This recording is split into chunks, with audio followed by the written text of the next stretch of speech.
Welcome back to the Commerce Collective podcast by Flywheel, a podcast masterclass covering everything you need to know about the world of e-commerce. I'm your host, Emma Irwin, and I'm a senior editor and specialist at Flywheel. In today's episode, we're stepping a little bit out of our very digital world and into the more real one to cover a pretty hot topic of 2023, which was in-store retail media. My guest in this episode has been absolutely leading the charge on analyzing, reporting on, and educating the industry on the potential of this space. So let's dig right on into meeting him. Andrew Lipsman, I'm a Principal Analyst at Insider Intelligence covering retail and e-commerce. I'm a research geek. I've been in some version of research and market research my whole career. Spent early days in CPG and PD Group, then spent a long part of my career doing digital media and e-commerce research at Comscore. And in fact, the first day that I spent at Comscore was November 21st, 2005, which happens to be the day that Cyber Monday became a thing. So I walked into the doors. Comscore was doing some of the first commercial measurement of e-commerce, and it actually discovered the Cyber Monday phenomenon. They had initially called it Black Monday. And all of a sudden, when I walked in that first day, the phones were ringing off the hook because shop.org had just coined the phenomenon Cyber Monday, and it became this media frenzy. So that was my awakening to the world of e-commerce. And now this year, I think will be my 20th year, 19th or 20th year straight covering holiday e-commerce since then. For the last 5 years, I've been a principal analyst at eMarketer, now Insider Intelligence, covering the space. I'm jumping in here already. We're not even 2 minutes in. Crazy.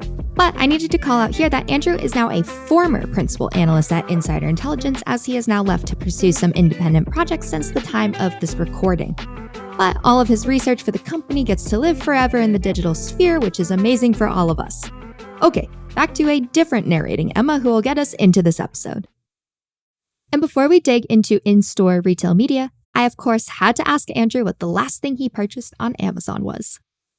Oh, well, I mean, I can tell you the last thing. It's going to be boring. It was probably Nike athletic socks. But the most interesting thing I purchased recently, which a purchase I'm very excited about, was on Poshmark, of all places. And I still need to kind of figure out how this purchase came to be, because I think it's pretty interesting. I don't think I'm the core customer for Poshmark, but I try to get familiar with different e-commerce platforms. And I remember when I was first getting familiar with it, I was just, there's a lot of cool vintage stuff. So I was searching for vintage things. And in my mind, I've always wanted this Chicago White Sox batting practice jersey from the mid-1980s, because when I first started collecting baseball cards, all the players were wearing this red practice jersey. So there's a nostalgia around it.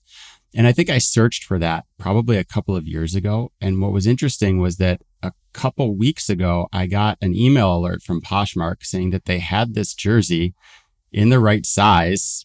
And I thought that was like the best e-commerce experience I'd ever had. And I was like, are you kidding me? Yes, of course I'm buying this. So I bought it and I love it. The only pitfall to it was that it's a size medium, which I thought was my size, but a medium in the 1980s was a little bit different. So it's a little bit snug. It fits okay, but it's a little bit hard to get off. Fair enough. That's really cool. I love Poshmark. So crazy that they have that data still email you many years later. And there you go. Now you have the jersey you've always wanted. Yeah, I feel like I went into the future, what they say e-commerce can do for you. I'm like, oh, that's never going to actually happen. And it kind of happened. There you go. Okay. Question we also ask everyone, but I'm going to ask it now and we'll come back to it at the end. But something on your digital wish list, which is something that lives in a cart just indefinitely and you will never actually purchase it, and why. But we'll come back to it at the end if that sounds good. Okay, great. I'll have to give that one some thought. Okay, in-store retail media. Simple as retail media you see in a store, right? Maybe not quite. In March 2023, Andrew published a comprehensive report covering in-store retail media and the opportunities that lie ahead. But first, let's, get a grasp on what we actually mean by in-store retail media. Yeah, well, so you can talk to some folks who have been in grocery and CPG for a long time, and they're saying, why are you saying this like it's a new thing? We've had retail media in the store forever. What we really mean now is digital retail media as it's entered the store. As obviously the trend of online retail media has taken off, now it is moving into different touch points. So digital retail media essentially is any form of advertising that is digitally enabled, we'll say, and in the store. So this is a variety of different digitized surfaces. Now, these are just starting to enter the store, so you don't see them all over the place just yet, but they are around. These are things like front of store kiosks, checkout aisle screens, and digital end caps, smart carts, cooler doors, things of that nature. We're also seeing a lot of implementation of in-store digital audio. So that's another format. So we're starting to see a lot of it and a lot of experimentation, but we're still in the early stages, I would say, of rollout. It's going to take some time for this to proliferate before we see the advertising market really materialize in a significant way. But when it does, it's going to be a significant industry. Have you been in a store where you've seen, like in real life, a really good example of that digital in-store retail media? Yeah, well, I think that you're starting to see it in more department stores. You'll see a little bit of digital signage for some of the apparel or cosmetics brands. I think maybe some of the most prominent surfaces would be in Walgreens and soon to be in Kroger. There are cooler doors from cooler screens. Those are some of the ones that have been most visible to date. But you are starting to see other experimentation with some of these smaller surfaces around the store as well. With the digitization of stores. Yeah, okay. I'm struggling with the word. But I challenge you to say that word in a normal sentence if you've never actually said it out loud, and then you can come back to me on it. Deal. How long do you think it'll take for that to be like a widespread kind of phenomenon across, let's go with the United States of America, if ever? Well, I guess it depends on how you define it. I think over the next 2 or 3 years, we'll start to see them much more commonly, but it doesn't mean that they will be pervasive throughout stores. I do think this opportunity really starts to get its legs in a 5 to 10 year time horizon. That's when you'll start to see it much more common, wider proliferation, multiple surfaces throughout stores, and, across a national footprint of stores for a retailer, rather than usually they'll start by piloting a few stores and then rolling it out to a subset of stores before going nationwide. That makes sense.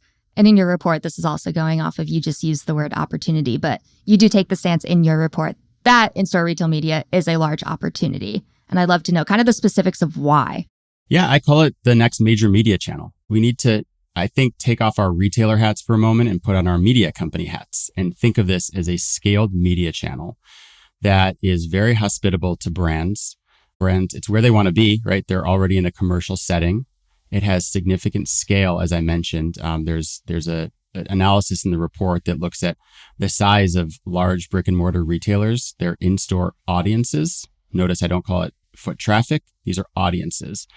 And I compare it to their digital audiences. And what I like to say is these digital audiences are significant, and they have gotten retail media to a $45 billion industry today. But on average, their in-store audiences in this analysis were about 70% bigger. In the case of a retailer like Walmart, over 200 million people every month, Target about 100 million. So it's substantial. And this is the sort of reach that traditional TV advertisers dream of. And they're finding it harder and harder to get. So I think the way to think of this channel is as the intersection of TV advertising and retail media. I think there's an impulse to think of it first through the lens of retail media, which is purely about closing the loop and performance. I will say in-store media will deliver performance for sure, but think of it first as a scaled mass media platform that provides reach, branding, contextual relevance, brand safety, all the things that TV advertisers are generally looking for. And oh, by the way, you get to reach somebody right before they actually can purchase the product. Yeah, and going off of that, I want to go deeper into those kind of specific things that the digital in-store retail media can deliver. And there's a quote that I pulled from the report. It says, physical stores provide incremental brand reach beyond Amazon. And we all love incremental reach, but can you tell me more specifics about that? Yeah, well, Amazon is about 75% of the retail media market today, but it's mostly digital.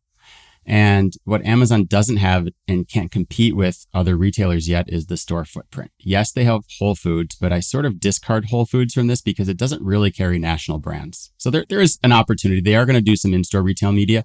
It's not going to work the same way that it will work for a Walmart or a Target. And if you want to know why Amazon is doing Amazon Fresh, this is why. It's all about the advertising opportunity. So For the near term, right, Amazon dominated the first era of retail media, but we're getting into this second era. And this is where the brick and mortar retailers really get to flex their muscle because they have digital audiences, they have big in-store audiences, and they can pull those pieces together. So it's audiences that are incremental to Amazon and that basically for these retailers, they can outcompete Amazon on this dimension, at least until Amazon can scale those fresh stores. True. And then there's also, I love this line from the report, but in-store retail media reaches the unreachables. And I like to consider myself an unreachable because I am that Gen Z who is not really brand specific to CPG or grocery. But tell me more about that, as I just kind of did a spoiler of the line. But what does your research show with that? So there's this whole segment of the population now, typically younger consumers, who are very, very difficult to reach with ad-supported media, particularly TV advertising as it's traditionally been distributed on linear TV. So what's happened in linear TV is interesting that the size of that market has sort of stayed at about $60 billion over a long period of time, even though the number of impressions delivered against the right audiences, the 18 to 49 money demo, as they call it, have basically been cut in half. So it means that pricing on TV advertising has doubled during that time. Why is that? The money doesn't have somewhere better to go. And what I'm arguing is that there is somewhere better for it to go, this scaled media channel of in-store retail media. And it's important to start pushing some allocation there because they can reach that money demo, the 18 to 49-year-olds, because they do shop in stores. And I looked at a handful of retailers, 6 or 7, and I showed that the majority of their audiences, in fact, are 18 to 49-year-olds. And in some cases, if you talk about a Sephora or an Ulta, the vast 80 or 90% of their shoppers actually are within that demographic. So here's where you can reach them. There's also, as a strategy for brands, you call out that it's important to kind of avoid the performance trap of personalization, and rather brands/advertisers should be focusing on kind of a one-to-many strategy to attract as many eyes as possible. But why is that? Because we always talk about the importance of personalization in e-commerce, but I'd like to know why the take is to kind of go for that one-to-many strategy. Yeah, we've developed this reflex to jump straight to personalization and one-to-one advertising experiences. This is an offshoot of just the behavioral advertising era. And I don't mean to completely discard the notion. I think there is a place for it. But what happens if you start there and you introduce all advertising experiences in the store is you start to get this version of Minority Report, right? Where people see these ads that they know are being targeted directly to them in the store. And I think it's going to creep people out. So I think there's a way to do personalization, but why do we need to jump there first? We have all the benefits of a scaled advertising channel. Let's start there. And then you actually have a lot of consumers who are going to want to plug into that personalization. These are the ones who swipe their loyalty cards and they want those coupons and discounts and offers. Let them opt in. I think there's going to be a significant place for that. And there's other ways to do targeting also. I don't think we need to try and identify who a person is in the store to deliver them an ad. We can target based on contextual factors, right? That certain brands might want to run at a certain time of day or a certain time of the week or whatever the case may be. I think there are ways to have some optimization of the advertising without having to go right down to that one-to-one targeted advertising.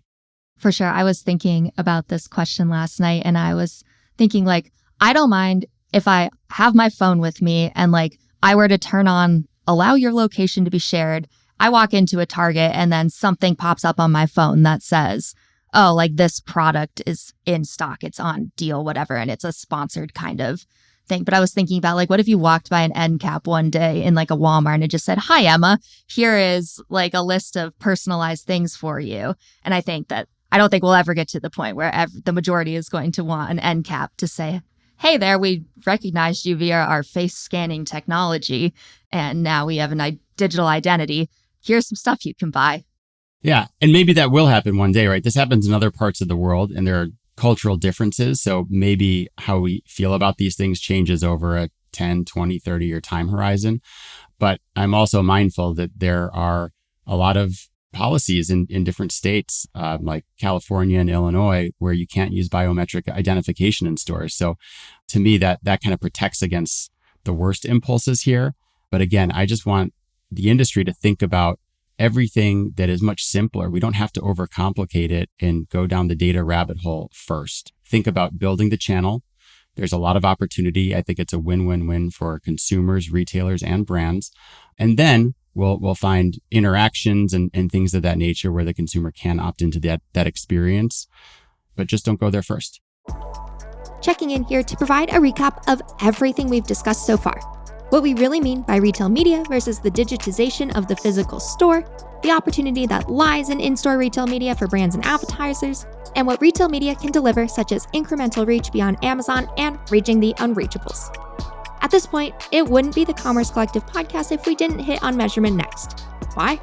Because sure, we can say that in-store retail media could deliver these great things, but how do we know that it will? Especially when, as an advertiser, you're spending money in order to be visible. This is part of what's going to slow and inhibit the growth of the channel. There are a lot of interesting measurement challenges. I will say I think they're going to be solved, and I see potential across all of them. But you're right. The foundation of retail media is closed loop performance with e-commerce search ads, right? There's a very tight closed loop, and you get that clear line of sight into ROAS. It's not quite as easy to do in stores. You need to have the screens in the store first. Then you need to run the campaigns and be able to match to retailer sales data at this point. Now, I think longer term, what we'll need to see is multi-retailer measurement, sales lift solution that works across retailers so that you can run campaigns across different types of retailers on a national basis. So there's some of that we'll need to help close the loop to sales. You will also, I think, need a version of the Nielsen TV ratings for in-store. I've worked with Placer AI, which has provided a strong foundation for understanding unduplicated audiences that are going to stores. It's going to need to evolve to become more granular and understand when a person actually goes in front of a screen within the store, right? So I mentioned 200 million shoppers a month to Walmart. That's without knowing how many might actually cross a given screen or be exposed to a campaign. So it's a great starting point, but it's going to have to get better. What are you the most excited about for the future of digital in-store retail media?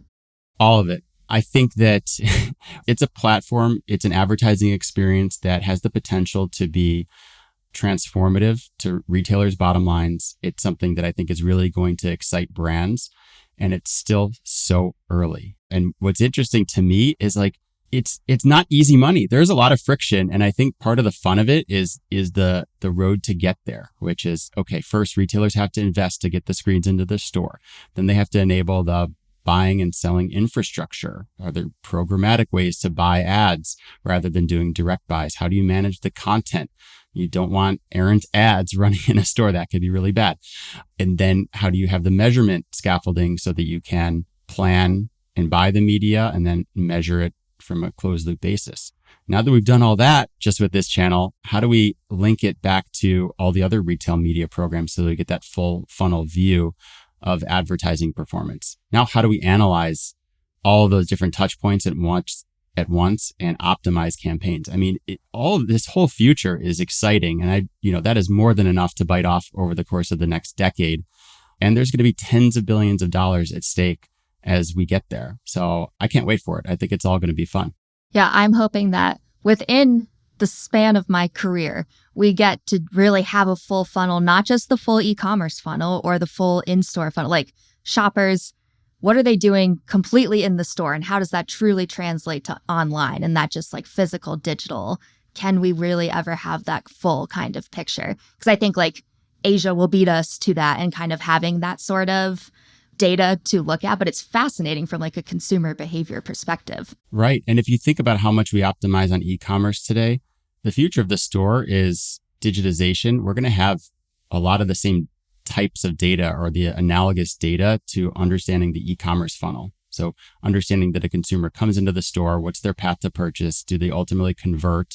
What was their response to different ads? And then we're going to be able to optimize store layouts and media experiences, merchandising, all of these sorts of things that we already do online in the store. And then we're going to be able to optimize on an omni-channel basis. It's really exciting. There's a ton of value to be derived from all of this.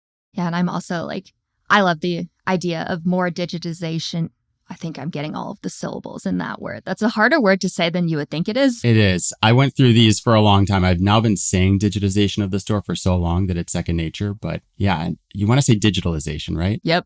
That's why I keep thinking I'm like missing a syllable, but I typed that out and my computer was like error, Emma, not the right it's word. It's probably a made up word, to be honest. Hey, a lot of our e-commerce terms are kind of made up terms. But I also think like, especially like even coming out of a pandemic and whatnot, we want more experiences in stores, and even something like a darn cooler screen is something that attracts people and it kind of catches your eye and opens people up to these new kind of ways of absorbing advertising without really thinking about it that way. Yeah, and it can all be done really well. I think that's the key that we also need to be mindful is making sure it's a great creative quality experience. I say you don't want it to become the in-store version or the physical world version of the pop-up ad. That would be really bad. But fortunately, I think those who are doing it right now on the content side as well as retailers, they're very mindful of CX. So they're treading lightly. They're very smartly trying to put creative quality first. Perfect. All right. Any key points that you have? Let's go specifically for like brands thinking about maybe tying into investing in in-store retail media on a broader, more digital scale. What my guidance for brands would be to start to unlock some budget for it now. I think the budget probably should come from national media. What's kind of weird about the dynamics right now is that it is kind of getting splintered off the experimentation from a digital out-of-home budget, which is already a pretty small budget within digital.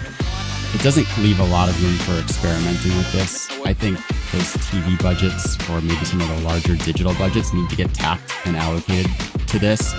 And I'd like to see brands lean on the retailers and demand that the measurement gets put in place, because that's what's going to help build this market. I will say this, there are some very strong CPG brands that are very smart, but they also are very quiet about their experimentation. They are experimenting. So that to me is the smart money. They're doing it now, and a lot of brands have not figured out or started to invest in the opportunity just yet.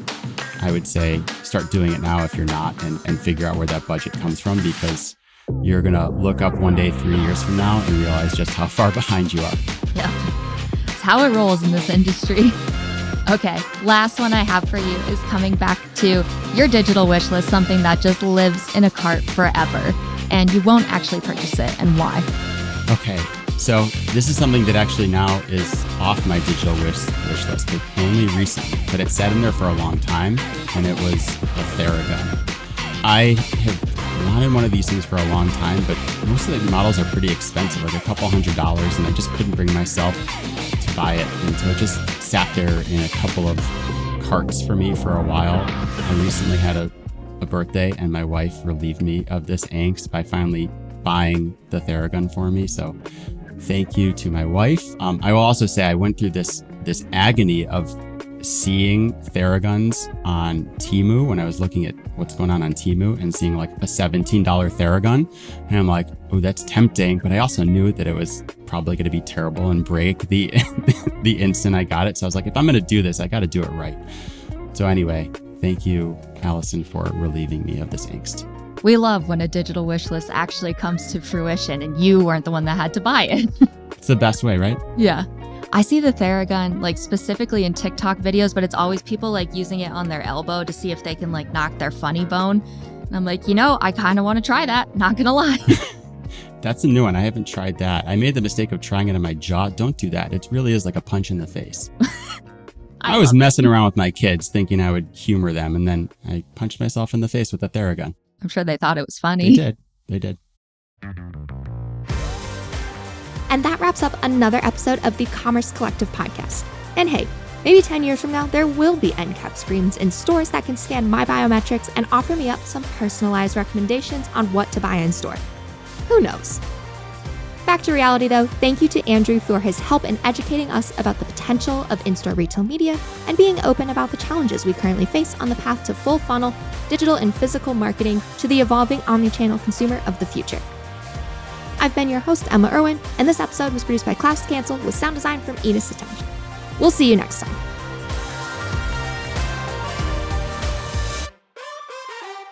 Hey, like what you're hearing?